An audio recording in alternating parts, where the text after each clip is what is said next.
Good to see you, Brittany. Hi, Paula. So I'm so glad we're starting our book discussions where two staff members are going to talk about books, audiobooks, and movies that we have watched or read and what we've been meaning to read. In this particular video, we're going to be talking about race and diversity in response to a lot of the things that are going on in our town and also in our country, and kind of exploring those topics. I know you know that we've recently had a lot of gatherings to show support for different races and diversity in our town in Bristol, which made me so proud.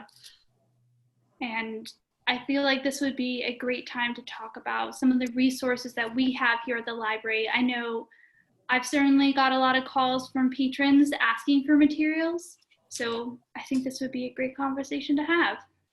I think so too, and I'm excited to have it.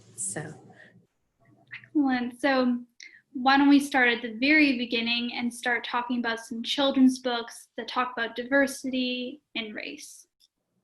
That sounds great. I can start off with a few titles if you'd like. Oh, that would be great. All right. So I guess the first thing that I'll say is one thing I'll never forget from my working on my master's in library science is this idea and reality that young people, how important it is for them to see themselves in books. And so, for example, if a young Black girl is reading picture books and all she sees is white people, it feels more like looking out, through a window and seeing young white girls playing outside without you, rather than looking in a mirror and maybe seeing yourself with your friends who look like you. And so I think that that's really important for people of all races to have those books. But I also think it's important for people of other backgrounds and other races to be reading books where the characters are not just necessarily white. So I am obviously white, and I have a young daughter who's also white. And a book that we brought home recently that we both really, really enjoyed that features a beautiful young Black girl is named, the title of it is Come On Rain. And it's written by Karen Hess and illustrated by John Muth. It's really a beautifully written story. It almost reads like poetry, and the illustrations are really wonderful too. We do have that picture book in the library, so that's one I would recommend to families. Oh, that's amazing. Can you give a little description about what the title is? What again? Rain? Come On Rain? Come On Rain. And I believe that it takes place in New York. I could be wrong on that, but it's definitely a city. And this young girl, she's home with her mom, and it's a sweltering day. She's so hot, and she sees rain clouds coming, and she's so excited about that. And so she goes next door down the street and grabs one of her friends and convinces her to wear her bathing suit over. And she tells her mom, "Hey mom, my friend here is wearing her bathing suit. Can I put mine on?" And so her mom says yes. And once the rain comes, all the young girls in the neighborhood go out and they dance in the rain, and they have so much fun. And then I won't spoil the ending, but the mothers end up partaking in the fun too, and it's just a really great story. Awesome. Similar to you, I have a picture book that I love. It came out last year in 2019, and it's called The Old Truck. It's about this young African-American girl growing up and working on her family farm, and it's about this red truck that they used really every day to pick apples from their orchard and to do lots of jobs, and suddenly the truck stops working and they park it, and grass grows up through it. And when this little girl becomes an adult, she fixes the truck and she's running her family farm, which it was so sweet. It was sweet to see a story where it was about a young woman growing up in an agricultural background, kind of similar to how a lot of kids in our community do, and to pass on this truck from one generation to the next, I just found it really heartwarming. And I love the illustration style. It's so beautiful. It's so soft. It's a great gift for anybody. That sounds like a great recommendation. I'll look for that one to take home too. Oh, it's a great one. So You were saying you had a middle grade recommendation? yeah, so it's actually a memoir. It's in our biographies, and I believe we have it as an audio CD as well. And the title is "The Boy Who Harnessed the Wind," and the author is William.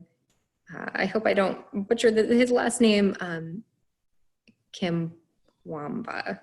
And the story is, it's a true story. It's a memoir, so not a story, a memoir. And it's about him when he was 14 years old. And the village that he was living in Africa was hit by a drought, and all the crops in the area were hurt very badly. He spent a lot of time in his local library, and he figured out how to build a windmill out of junkyard scraps. And it ended up, the technology helped save the crops that year. So he kind of became a local hero, was really recognized nationally. I read it as an adult, and I found it to be inspiring as an adult too. Oh, that's excellent. I know the audiobook you're talking about. I've seen it go out quite a few times. I have a little bit of an older book, but I think if it's read together with family, it would be appropriate for middle grade, but definitely very easy for a YA or teen reader to read. With mom and dad reading along, this would be an excellent pick. And the title is "This Book is Anti-Racist: 20 Lessons to Wake Up, Take Action, Do the Work," and it's by Tiffany Jewell. And what I love about it is it talks about what racism is, what it feels like, so it creates empathy and understanding. Because I know for me as a white woman, I don't understand and cannot understand what it's like to have the color of my skin be a barrier for me to just do different things in my life. And I know for many people, like myself, when you see people making those comments or being derogatory, you feel like you want to do something, but you don't know what to say, so you pause. And I really recommend this book because it tells you what to do, what to say, and how to participate in a peaceful way and in an engaging way. So I highly recommend this book. It's a great one for families to read together and talk about. So again, that one's by Tiffany Jewell, and "This Book is Anti-Racist." That sounds like a really great recommendation. I know for myself, I often run into that where I want to do or say something, and it's not always clear of what's the right thing to say, what's the right action to take. Thinking back a week or so ago, the gathering that was held here in Bristol, like you, I was really proud that it was organized, and that it was organized by some young people in our community, recent newfound high school graduates. And I think that, the peaceful, how can we act in peaceful ways while acknowledging and still standing up is great. And so I know I would be really interested in reading what the book has to offer.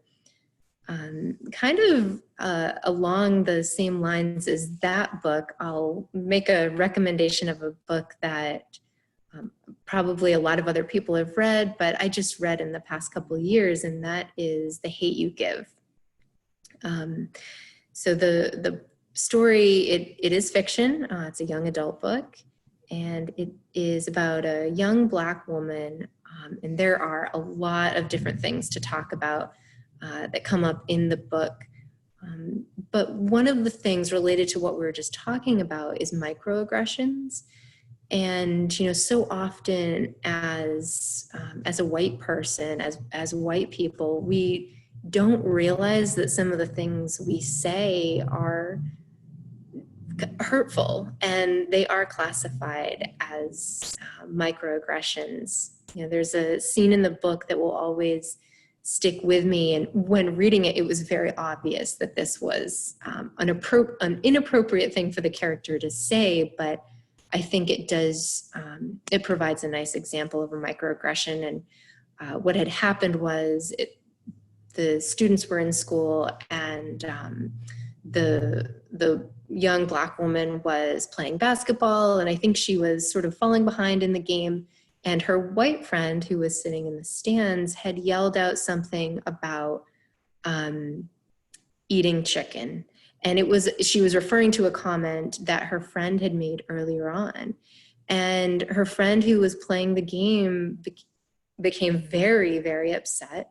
Rightfully so. And her friend, the white girl, didn't understand why. You know, she approached her and said, "But you've said this before, that you eat too much chicken." And it was a very deep conversation in this, again, fiction story about how, even though, you know, something may be said, if it relates to a stereotype, and someone from a different background, if a white person refers to it, oftentimes that can be scary, hurtful, harmful in some ways. And so The Hate You Give is a wonderful book, but if anyone is really looking for one that explores microaggressions and the realities of it, and provides examples, then I would recommend The Hate You Give. Now, didn't you lead a book discussion group on The Hate You Give? Yes, our third Monday book group that meets the third Monday of every month at 10 a.m. at the library. We discussed it, and everyone really enjoyed it. It was not the easiest book to read, but a very important book, I think. Absolutely. And I know, talking on microaggression, we, during a staff training day, saw a video on what microaggression was, that because I didn't understand or had heard the phrase before. And I like the example that the video gave, that it's like constantly getting a bug bite in one spot and getting like bit constantly after time after time after time, and then just becoming so frustrated that you're continuing to get nipped in the same spot that you just become furious. And it's totally understandable. When I saw that video, and we can include a link to it down below, I think we still have it. I think it just made it really clear to me, and I understood immediately. I was like, okay, that's what it is. I get it. Because it was something I didn't understand, because I don't have to experience it. It is a privilege that we get to learn about racism, and everyone else gets to experience it firsthand. And it's just so poignant, especially right now. Yeah, I agree. I agree.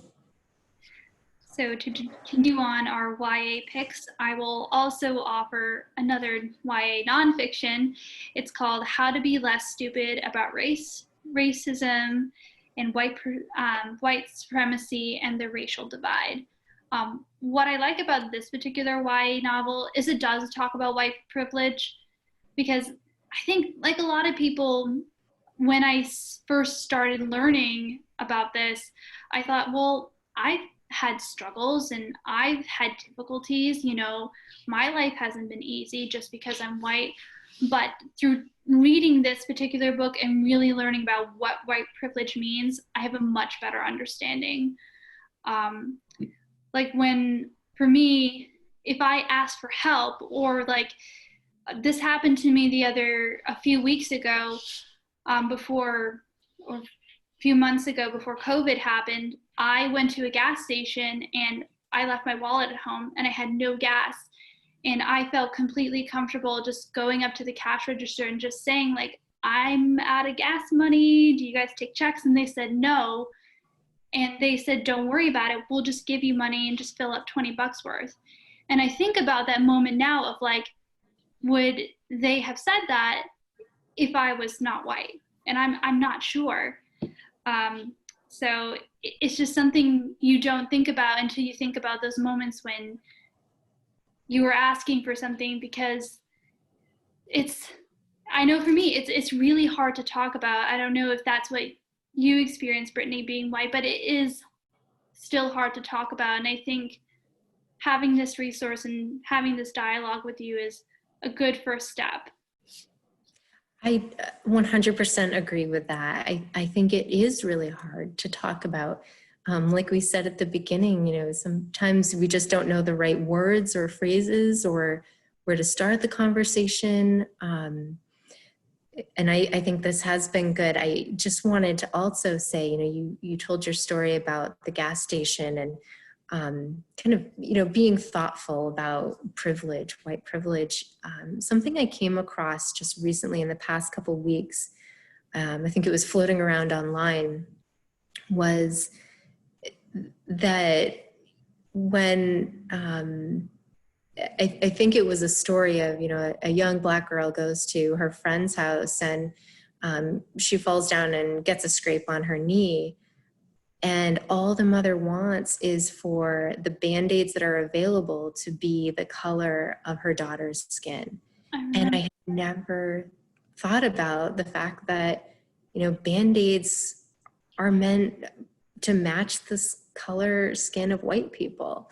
And you know, for me, I just think what a shame that is, because not everyone's skin is the same color. And I just think that there are some things that can definitely be changed in our society. And I think that having these types of conversation at least is a good start. So I'm happy when we're at the point of talking about adult books. I have some recommendations for adults too. Oh, perfect. Let's segue into adults then. Okay, great. So since you just gave a nonfiction, I'll offer up a few other nonfiction books. So a couple authors that we have in the library. I think everyone is familiar with Ta-Nehisi Coates, and he wrote the very popular book Between the World and Me. It was a 2015 National Book Award for nonfiction winner. He also wrote We Were 8 Years in Power, and those were essays that were published by him in the Atlantic during Obama's administration, and we do have both of those books. Another Black author who her book Hunger, Roxane Gay, the book itself is not necessarily focused on race, but she's a Black author herself. And the book has been popular, and it describes her experience of her body, her relationship to food and weight, and her experience as a victim of sexual violence. So for someone looking for a nonfiction book, a true story by a Black author, but not necessarily about race, that might be a good option. And we do have that in print in the library, and that's Hunger by Roxane Gay. That was on the bestseller list for quite a few weeks, if I remember correctly, when it came out. Yes, yes. And I have one other nonfiction that I'll just share really quickly. This book, I will first say that we do not have a copy of it in the library, but you can find it on Libby as an ebook. It's called The Warmth of Other Suns, and the subtitle is The Epic Story of America's Great Migration, and it's by Isabel Wilkerson. This was another book that the Third Monday book group discussed a couple years ago. It is a long, long book, but it is excellent. I really, really loved it. The story talks about how there was basically a migration of Black people in this country from the South to northern states, western cities, in search of a better life. And, you know, I think especially in New England, we're very quick to say, oh, the South and their slavery, and kind of point the blame to our southern states. But the book talks about how white people in the northern states oftentimes were not the heroes that we sometimes like to think that we were. But the book really goes into a lot of different aspects of that so-called migration, and I would recommend it. That's excellent. I have one nonfiction book to read, great for history buffs. It's called The Blood of Emmett Till by Timothy B. Tyson. It is nonfiction, and what the author does so well is he follows Emmett Till from the beginning of his life growing up, I believe in Chicago, and his journey to visit relatives in the South. And of course, I think everybody knows who Emmett Till is, but to give a Cliff Notes version, he was a young African-American teen who was lynched because he so supposedly catcalled a white woman. And what Tyson does so well is he goes and interviews a lot of the people who were involved many years later, including the woman who was catcalled supposedly, and she just hearing her description and the interview that he did with her, it's just very startling and very like I had to close the book and just take a break before I could finish it. But it is a difficult read, but I think it is something that is worth reading and worth examining. It's a tough read, like I said, but it's something really important that I think we should read. That's great. Did you have any adult fiction books to recommend? I do have a few. So I have a few different ones. What I did was I pulled together a list of authors, some I've read, some I haven't, that have written fiction that deal with race, but also ones that are just by Black authors. I think sometimes it's nice to pair our reading of nonfiction along with reading books by Black authors as well. So I'll start with that. The most recent book that I read by a Black author during this quarantine period, I both in part read it as a print book, and I also in part listened to it as an audio on Libby. And the title is Sing Unburied Sing by Jessamine Ward. You may see it described in some places as a ghost story. It is so much more than that. It could probably be classified as fantasy, but it's much more in the general fiction realm. And it's not too long of a story. It's good. I won't give too much away about the plot.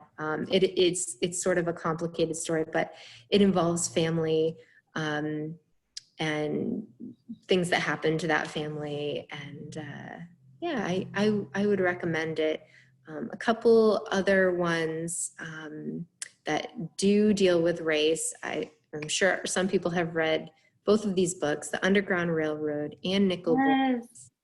by Colson Whitehead. And, I just think it's amazing that he won the Pulitzer Prize for Fiction for both of these books within 4 years. And so I have not read either of them myself, but I have heard such wonderful things. Have you read either of them, Paula? I have read The Underground Railroad, and I have nothing but positive things to say. And that was actually going to be one of the books I was going to talk about, if I may steal. Yeah, go ahead, please do. Okay, let me say what is done so incredibly well about this book. It makes you fact check what you think you know about the Underground Railroad. I think we all learned about it through school, that the Underground Railroad was a map, or not, it's not a figurative map, but it was a plan for escaped slaves to flee from the South to go up towards the North. And I would describe this as magical realism at its best, because our main character goes to a literal train station. I had to stop and I had to like Google. I was like, was there an actual underground railroad? This book is so well done. I think it touches on a lot of historical practices that did happen. And I think you get a very up close and personal view of what's going on, including the third and final part where she goes to a special school where it's an all African American school and locally owned farm, which is similar to one that we had here in New Hampshire before it was torn down. We had a New Hampshire humanities program on that. Yes, I think the school in Canaan. Yeah, that's right. Yes. So again, fantastic book. Magical realism elements. Let me save other people some time as they're reading through so they don't have to Google and figure out like, what? Is she in a different timeline? So yes, it's magical realism. Great. And so actually, if I can kind of piggyback on that, another Black author that I wanted to talk about, Marlon James, he published 2 years, no, I guess it was last year, Black Leopard, Red Wolf. And the book is historical fiction, definitely fantasy though. There are, talking animals, but what I really loved about the book, and I was glad that I read this before I read the actual book, is that it really weaves in some African folklore. So while it is fantasy and a lot of it is a stretch, especially if you're used to reading general fiction, if you kind of think of it as, that it's a lot of folklore, then it's really interesting. And the book was named Best Book of 2019 by Wall Street Journal, Time, NPR, GQ, Vogue, Washington Post. I listened to the audiobook version. We do have audio on CD and the print version in the library. Yeah, I remember I am still on hold on Libby, and the narration is really good. I listened to a small sample. I was like, sold. I want him to read the whole book. Yeah, it's fantastic on audio. And to piggyback on you, another, I would call it half sci-fi, half fantasy, is Riot Baby. It is a quick book. You have to go into it cold, no description, just read it. It's a quick book. You will be thrilled that you have. I loved it. I'm about to read it for the second time. It's that good. Oh, wow. I've seen that on a lot of lists. I haven't read it myself, but it's fairly new, isn't it? It is. It came out just before, like I think a month before COVID happened, because I borrowed it and I still have it. And it is an excellent read. Again, just read it. That's great. I tend to not give a hard book recommendation, but this one I will. Yeah. Is it fantasy, Paula, general fiction? I would say it teeters between sci-fi, teeters on sci-fi, politics, and fantasy. It is a quick read. It is, I think, only 100 pages. So that's great. Nice skinny book. Yeah, that's great.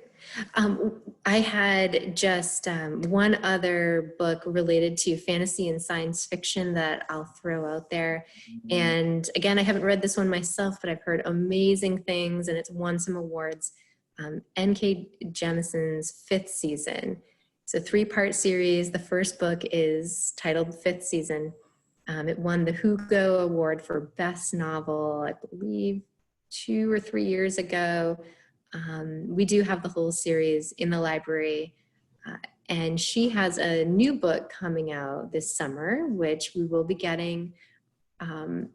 There will be a link to the title down below this video. I can't think of it off the top of my head. The City We Became, because that's on my to-read list. It is, the premise sounds amazing. Do you want to share what the premise is? Yeah, so the premise is that each major city has, I think the equivalent would be kind of ambassadors / avatars that represent the city. Think not so much the movie Avatar, think more like true Indian Avatar. It's a version of themselves in human form. And this is about the 5 representatives of New York City. It is a urban fantasy. An urban fantasy typically means it's centered on a particular landscape, in this case, New York. I am so excited to read it. That's great. Didn't she win the Nebula? Other authors I had for fiction, for adult fiction, were ones that people are probably familiar with, but might be a nice reminder. And a lot of these authors in all of their books, or most of their books, do talk about race. Toni Morrison, James Baldwin, Alice Walker, I'm sorry, and Maya Angelou. The Maya Angelou, Third Monday, also just recently read Where the Caged Bird Sings, and fantastic book. Talks about racism. I would highly recommend it. And again, we have that at the library in print. Right? That's great. I think these are really, really good recommendations, Paula. I hope a lot of people will check them out, read them, and also hopefully let us know what they think. Yeah. And you know that we're always happy to get recommendations from our community, other books, certain, diving in deeper of exactly, what subjects within this topic we can get more materials on. We're always happy to consider those too. And it's nice to hear from the community what their real interests are. Absolutely. I hope that when we release this video that people give us suggestions on great books that they've read or movies that they've watched. That would be great. That would be awesome. Well, it was great talking to you, and hopefully we'll have more of these book discussions. I hope so too. Thank you so much, Paula. You're welcome. Thank you, Brittany.